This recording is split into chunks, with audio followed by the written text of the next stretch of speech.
Hello everybody and welcome to my YouTube channel.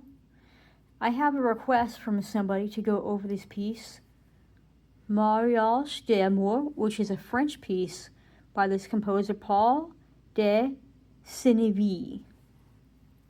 So before I play for you a little bit on piano and explain the sightseeing thing and how to sight-sing, because sightseeing is actually what's going to help you be able to sight read. And the reason why, and I wrote my paper about this in my undergrad, the neuroscientific connection between the ear and the eye, is when you're reading, if you've done sightseeing before you read, your eye is basically retrieving that information that the ear stored in your brain.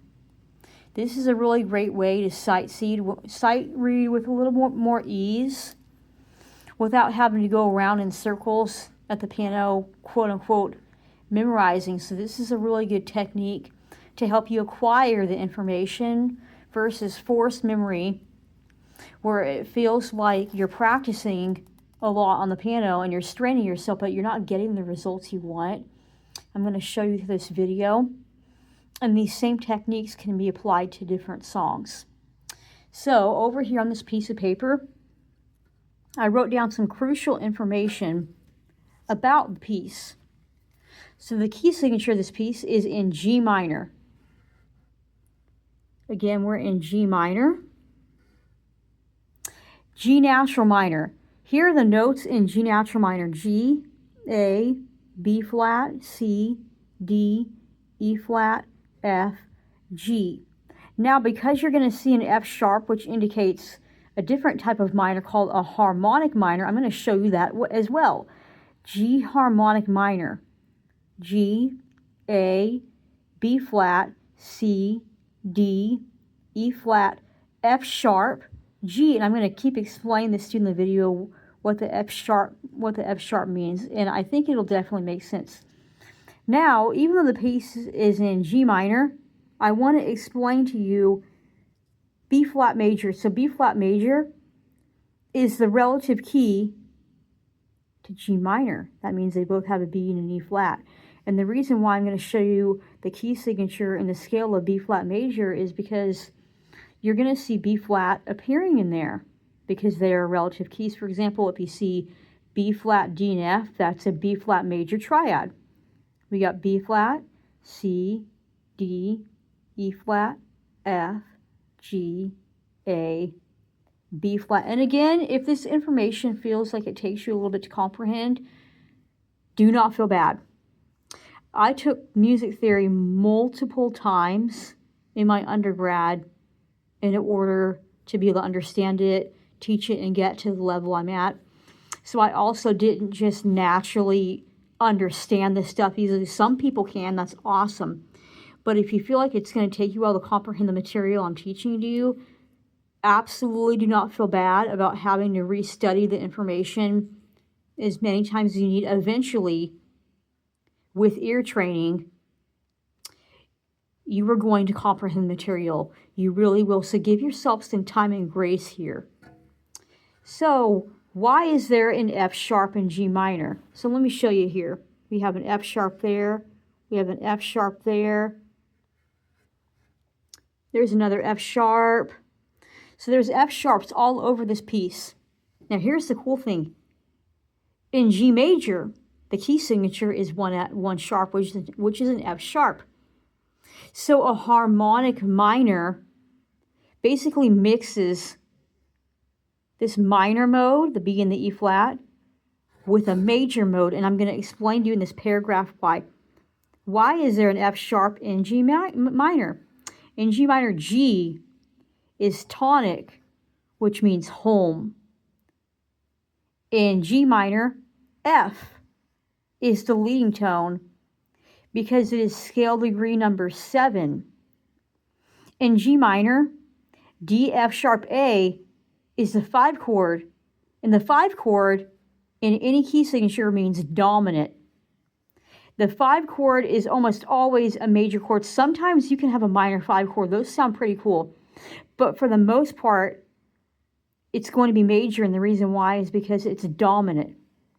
This is why you will see F sharp, particularly when you see D, F sharp, A, that's D major. D major, that D major triad is the fifth chord in G minor. D, F, A is a minor chord. D, F sharp, A is a major chord.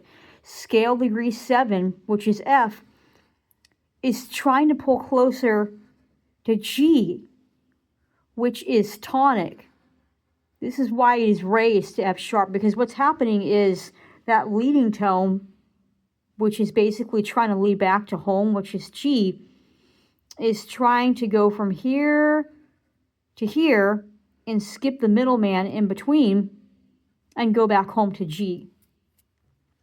So hopefully what I just now said makes sense.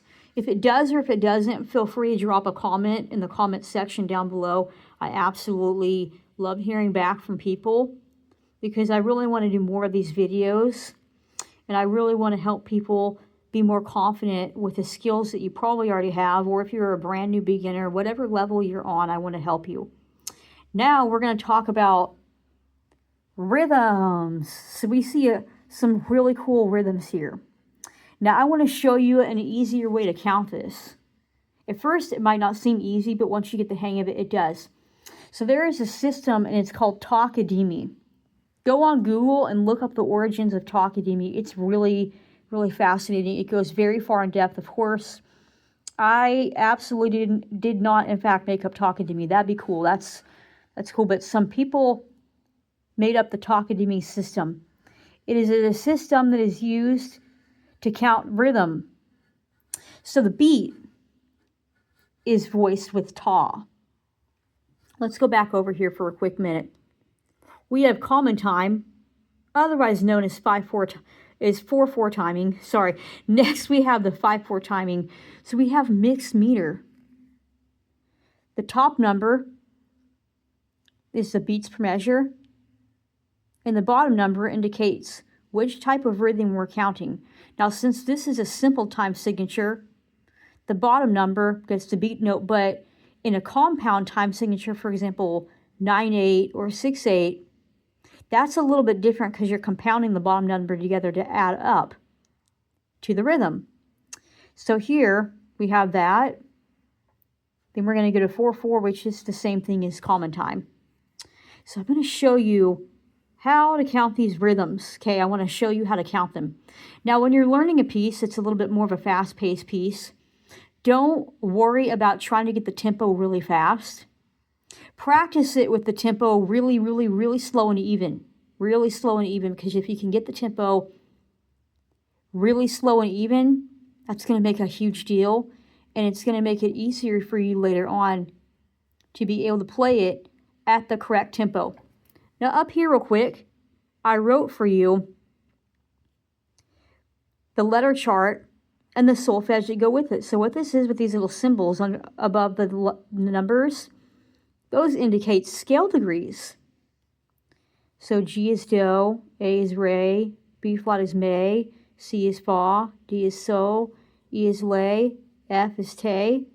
Now that sharp 7 is T, and that's the one that wants to go home. That's where you see your harmonic minor versus your natural minor. Again, if it takes you a little bit to comprehend this material, you absolutely will. Give it time of practice, and believe me, you will get there. So when I do these videos, I like to go very, very far into depth and detail, because these are the little things that the more you see them, your brain networks will get to work, and your brains will start to recognize these patterns and go, oh, I've seen this before. And the more you do that, the more your brain makes the connections between what you're reading, and eventually you're going to be able to sight read pieces that are on your level with a lot more ease and a lot less struggle. So hopefully the information I'm going to give you in this video is going to really help you to build sight reading.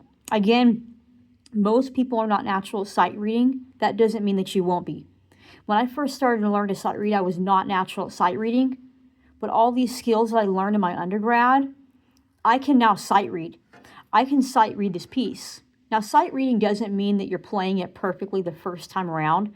What sight reading means is that you can look at the piece that's on your level of reading, and you can, you can roughly give a rough draft play through it. Doesn't mean it's perfect, because even when you sight read, you're still practicing a lot to perfect the score in some sense or get to a certain skill level. But sight reading basically means that you can look at this and it doesn't feel difficult to comprehend the skill set. It doesn't feel difficult to comprehend what gets flats or why you see the F sharp. Now, real quick, you might be wondering, well, how do I know if it's in B flat major or G minor? Do you see how it starts in G minor? So G, B flat, D. That's your G minor triad. The piece also ends in G minor, and you have your leading tone. So those are indications as to whether it's its relative major or its relative minor. Let's go over here and let's talk about this ta-kadimi. So the beat is voiced with ta. So in the beats that we're counting here in this piece, we're seeing quarter notes. So 2 eighth notes makes a quarter note. 4 16th notes make a quarter note. Ta, di, that equals a quarter note. Now we have 16th notes. Ta, ka, di, mi. Those 4 equal the quarter note. Now we have something really cool here. So we have 2 16th notes paired with an 8th note. Now imagine an invisible line here, because there are 2 16th notes in the 8th note. Imagine that line, that invisible line. Ta, ga, mi. So that part's missing because it's blended into that. Ta, ga, mi. Now we have the 16th note. This 8th note indicates 2 16th notes, and that dot is the 4 16th note. So that's ta, ka, di, mi, but instead of saying ta, ka, di, mi out loud, you're going to say ta, mi. This part's the one that you hold longer because this has 3 16th notes in it versus that only having 1 16th note in it. And I'm going to keep explaining it to you as I go along this video. Now let's look at conducting. So learning really basic conducting patterns, and you don't need to necessarily master conducting, just really basic conducting patterns is going to help you to acquire the information a lot easier. It's going to help you understand what notes belong in the beat together. So let's look at this 5-4 pattern. So what you're going to do is the quarter note, that's the first quarter note, second quarter note, third quarter note, fourth, and fifth. Beat 1, beat 2, beat 3, then we do this little circle thing, beat 4, and back to beat 5. Let's look at 4-4 timing. Beat 1, beat 2, beat 3, beat 4. Let me show you it with my hand. So let's do 5-4. 1, 2, 3, 4, and then back up to 5. You can also look these videos up on YouTube. There's a lot of people that talk about conducting on YouTube, and that's great. Let's conduct in 4-4. 1, 2, 3, 4. And I really, really hope that makes sense. And I'm going to show you why. Check this out. So this right here, all 4 of those notes, that's a half note. And these other 4 notes are another half note. So watch this out. Ta, di, so that would go with beat 1. Ta, di would go with beat 2.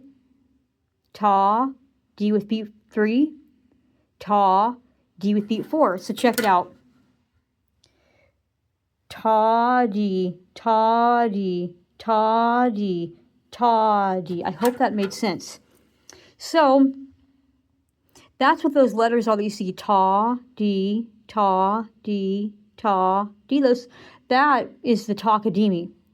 Now these letters over here are the solfege, and these numbers underneath are the beats. That's the first quarter note, the second quarter note, the third quarter note, and the fourth quarter note. Ooh, now let's look over here at the fun part. So, the first ta up here is silent. So now we have our 16th notes. Let's go ahead and bracket them into quarter notes. There's your first quarter note. There's your second quarter note. The third quarter note. The fourth quarter note. And now we have the fifth quarter note over here. Check it out. So, 1/8 note gets 2 16th notes. So think of 16th notes as being the quarter compared to the dollar meaning the quarter note, and think of the eighth notes as each being 50 cents to the quarter note. So, ta, ka, di, mi, ta, ka, di, mi, ta, ka, di, mi. Now here's the fun part where we take what we've learned to the piano. Okay, let's come over here. So when you're sightseeing, what you want to do, and hopefully this light isn't bothering your eyes. I open my window over here so that it's easier to see what I'm talking about. Hopefully this is easy for you to see. So when you're sightseeing, you might be looking at that thinking, oh, that's kind of low for my voice, or that's kind of high for my voice. So sightseeing will work in your octave register. So if the note feels too low or too high, you want to sing it the same exact notes in your tessitura. Your tessitura is referring to where you naturally sing, what your natural vocal range is, because you don't need to strain at all. So right here we have G is do, so, may, so, may, so, may, so. And this G right here, I'm going to show you for quick context. This G is that G on the piano. But what I'm going to do is I'm going to sing it up here in my range, and I'm going to sing it slow. Ta, di, ta, di. And those definitely aren't really necessarily the correct finger numbers either for this piece. I'm just playing real quick for context, so you would probably want to use some better finger numbers when you play through the piece. So, do, so, may, so, do, so, may, so. And you'll do it with a metronome on. And so you'll do that. Again, you'll sing it in your octave register. Do, so, B flat is May. Back to D, which is so. So, do, so, do, so, May, so. Then the second part right here, where beat 3 begins, is May, so, May, so. And this next measure is going to go back down to do, and you'll do that. That's what these letters are on the score. Let me put this in the light so you can see that a little easier. That's what that is. Now let's go over here. You can also sing it as ta-ka-di-mi when you're going. Ta, di, ta, di, ta, di, ta, di. Let me sing this part up here. Again, this G right here is that G on the piano. But for my voice, I'm just going to go take it down to here. Let me sing. I'm just going to sing this line to you really, really, really slow, okay? I'm just going to sing those notes to you. Do, do, re, re, me, re, do, do, so, me, do. Oops, sorry. Do, me, te. Let me do that for you one more time without my mistakes. do, do, re, re, mi, re, do, do, so, mi. Go back to do. Do, mi, te. Okay, hopefully that's making some sense for you. So that's the same thing that you're going to do. So let's come down here. I want to show you something cool. This, some people look at this and go, what? How do you have two right hands? Definitely not. So what's happening here is your right hand is on that lay, which is the E flat, all the way up here. And it's moving that way because your left hand is going to read this in treble clef instead of bass. So in bass clef, that would be an F. But in treble, that's going to be D. This D right here. Oh, and look. There's our dominant chord. That's why we have that F sharp. So, Ti, Re.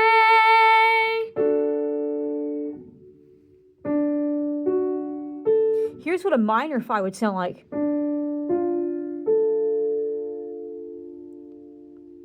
It does sound cool, and sometimes you will definitely see minor 5. But most of the time, because it's called dominant, that's what that is. So, I hope that you found this video. Let me put this back up here real quick so you can take a look at it. Pause the video if you need to. And again, pause the video if you need to look at this closely. All right, hopefully this helps. And when you're learning a piece this complex, or even a piece at a beginner's level, it's definitely good to sight sing the hands separately, obviously. That'd be cool if you could do both. But anyway, it's good to play each hand separately. And once you've sang these notes over and over and over again, you're going to notice your brain retrieving the information a lot easier because you're going to hear the solfege in your head. And hearing the solfege in your head is actually what's going to guide you to read. This is actually going to help possibly prevent injury at the piano, because by sight singing these notes and letting it flow more freely in your brain, you're not going to be feeling the need to over practice physically with your hands at the piano to gain the information, because you can gain it a lot easier by sight singing.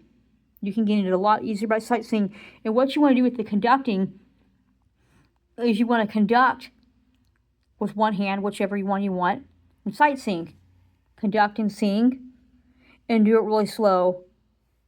Conduct and sing really slow. Anyway, I hope this video is helpful.